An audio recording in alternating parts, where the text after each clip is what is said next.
YouTube, and welcome back to another episode of The Zone TV Movie Entertainment with me, your host Jonathan, once again bringing you my review for a certain movie that's about to have a sequel come out today, which I'm about to go see tonight, Pirates of the Caribbean, The Curse of the Black Pearl. That's right, this is the first movie of the franchise, and I figure why now time to talk about one of my favorite guilty pleasure movies of all time, because let's face it, I love all the movies. Okay, so basically The Curse of the Black Pearl. Pretty simple concept. You have pirates, you have the British, obviously, and then of course you have this one group of pirates who are cursed with a certain, let's say, a very, useful curse in a way, because the curse is basically they are immortal. You have, spoiler alert if you haven't seen the first Pirates of the Caribbean, and this movie, before we forget, stars Johnny Depp, Keira Knightley, Orlando Bloom, Jeffrey Rush. I believe that's right. And so you have Captain Barbossa. He's a leader. He's basically that rough pirate that he loves doing whatever he wants to do. And him and his crew, they are cursed. They have this gift where they are basically immortal and they don't die. But one caveat: when the moonlight shines, they basically, you see the skeletons. You see them as skeletons.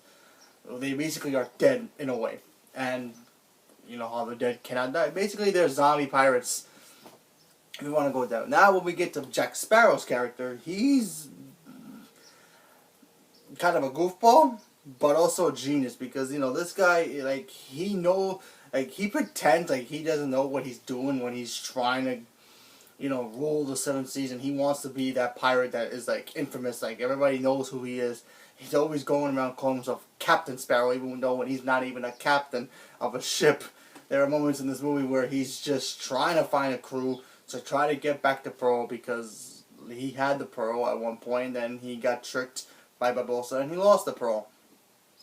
And then you have new characters. Basically, you have Will Turner, and then you have Elizabeth Swann. Now, Elizabeth Swann, she's basically kind of like royalty, where her father's a governor of where they live, and she, pampered and all that stuff to the highest of royalty, and she's a simple, beautiful girl that come across, gets in the middle of these pirates' squabble, and then you have Will Turner, who's basically this orphan who kind of washed up on Elizabeth's area, because she was on a ship when she was a kid, and she first met him when he was a kid, and he doesn't know where he came from, and then they basically raised him, and then he became a blacksmith. And, he's always have a crush on Elizabeth, but he's also that guy who's kind of awkward, to where he always talks to her. Now, he's always got to be polite to her, because he knows he's basically a peasant to her, and then eventually they get on their adventure and they do their thing. And like I said, I do love these movies a lot, because one thing, they're pretty funny. I love pirate movies, and I love how the action is that you see. I mean, it's a very simple tale. Basically, there's this one coin that basically holds the key to breaking the curse, and only a pure blood pirate is the only person, either their relative or someone who's related to the one person who basically made the curse, in a way, to break it. So Barbossa and his team need to get this medallion back, so they can find the heir of the person that they need to get rid of the curse, because they want to be regular pirates again, even though I don't understand why would they want to.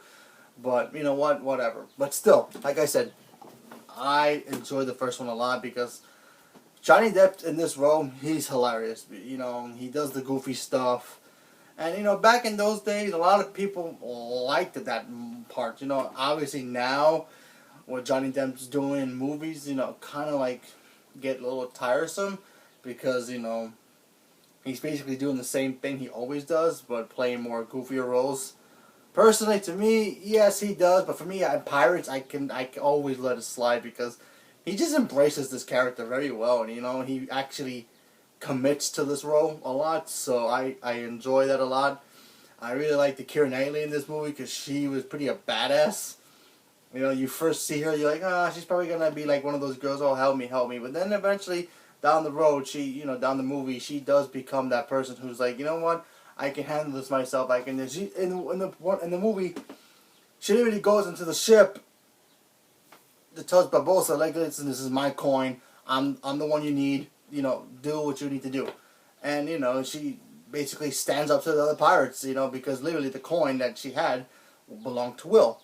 So, and he didn't know anything about this because he never knew about his childhood. He only knew that his father was a pirate. That he thought his father died, but we'll get to that in the second movie.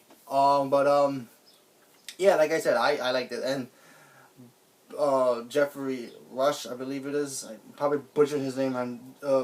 George Rush. I've probably butchered the name. I apologize, but the one who plays Barbossa, he's awesome in this movie. I mean, Barbossa's that character, like, he's that pirate that if you ever met a pirate, like, back in those, the days of, eye patches and, like, peg legs pirates, he's that pirate that doesn't take a crap from anybody. He'll kill you if it serves a purpose for him, like, he hates basically everybody. He only respects his crew. He hates Jack. He can't even tolerate him sometimes, but he's just a good character. I thought that character was done really well, and like I said, I enjoy the first Pirates movie so much. It's great, great action, great comedy, just a great story overall, and special effects at that time, great. Now it's a little outdated, but that's okay. I mean, if I had negatives about it now, I kind of watched it yesterday, and like I said, the CG now is kind of like outdated. But that's because it's an older movie. It's been, I think, 10 years since these movies came out. So yeah. So if I have to grade this one, I'm gonna give this one. Back then, I would have given it a perfect 100%. After rewatching it yesterday, like I said, I still love this movie, so I'm gonna give it a 89% out of 100. I love this movie still. Like I said, some of the CG parts are like little, choppy because, it's a little outdated, but still, great movie. Go check it out if you haven't seen it, so that way you can watch these movies and enjoy them for your entertainment. So, leave a comment below. Let me know what you guys thought about the first Pirates of the Caribbean movie. If you guys even seen it, do you guys like it, and what do you think about that movie? And are you looking forward to seeing the new one after you've seen the other ones, or which one is your favorite out of all of them? Leave a comment below. Let me know. Thank you very much, and have a good day.